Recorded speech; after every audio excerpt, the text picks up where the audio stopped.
kita, Raymond. Lahat ng sakripisyo gagawin ko para sa'yo. Huwag mo lang ako i-take for granted, please. Pero... gagawin ko naman ang lahat. Mapasaya ka lang. Fina... Mom! Dad! Anak...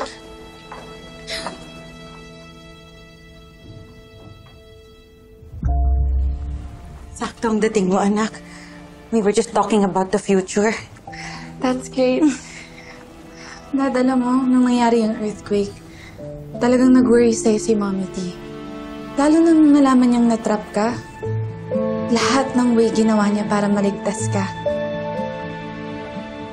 I appreciate that. Sobrang pagmamahal yung nakita ko sa ginawa niya para sa'yo. I'm sure gagawin din ng daddy mo yan para sa akin kung sakaling may mangyari sa akin. Hindi ba, Raymond? Oo naman.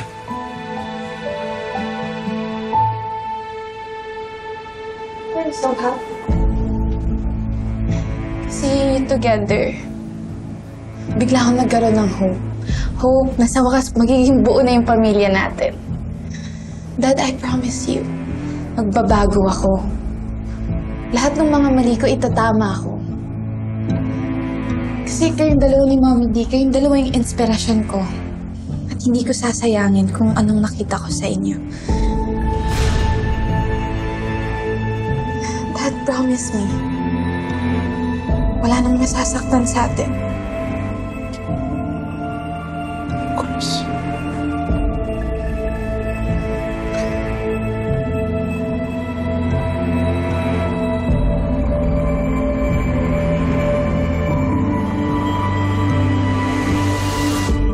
Minsan naiisip ko kung ano magiging reaksyon ni Onse kapag nalaman niya kung anong pinagdadaanan mo.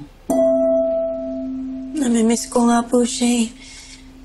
Namimiss ko magkaroon ng kaibigan na malaya akong nasasabi lahat ng nararamdaman ko. Basta ang alam ko, love na love ka ng anak ko. Wala namang ibang gusto yun, kundi ang maging masaya ka. Kaya pati ako, yan din ang gusto ko para sa'yo.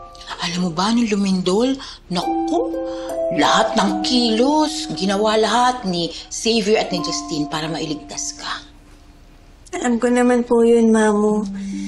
Lalo na po yung ginawa ni Justin. Si Xavier din naman. Grabe! Sa kabila ng lahat, sa kabila ng pagtutol ni Libby, ginawa niyang lahat para mailigtas ka.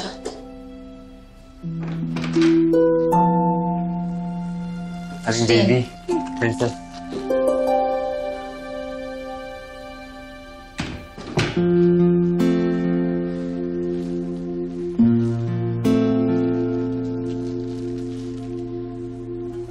Salamat. Aling baby, pwede ko po bang makausap si Princess? May sasabihin lang po sana ako.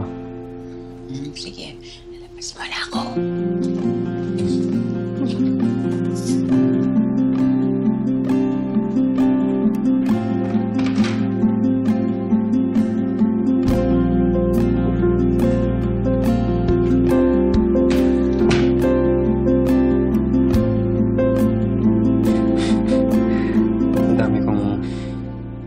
Ang dami kong gusto sabihin sa'yo.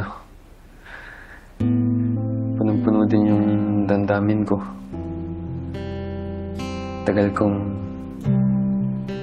nag-aantay, nag-iisip. Naghahanap rin ako lagi ng tamang opportunity. Kaso, lagi may nangyayari kasi sa'yo eh.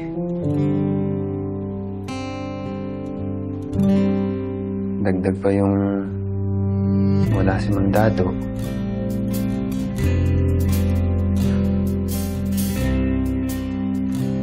Kaya naisip ko, Princess, paano kung hindi ka nakaligtas doon sa lintol? Paano na? Paano mo malalaman kung ano yung totoong nararamdaman ko? Pero ngayon, maglalakas loob na ako. Princess,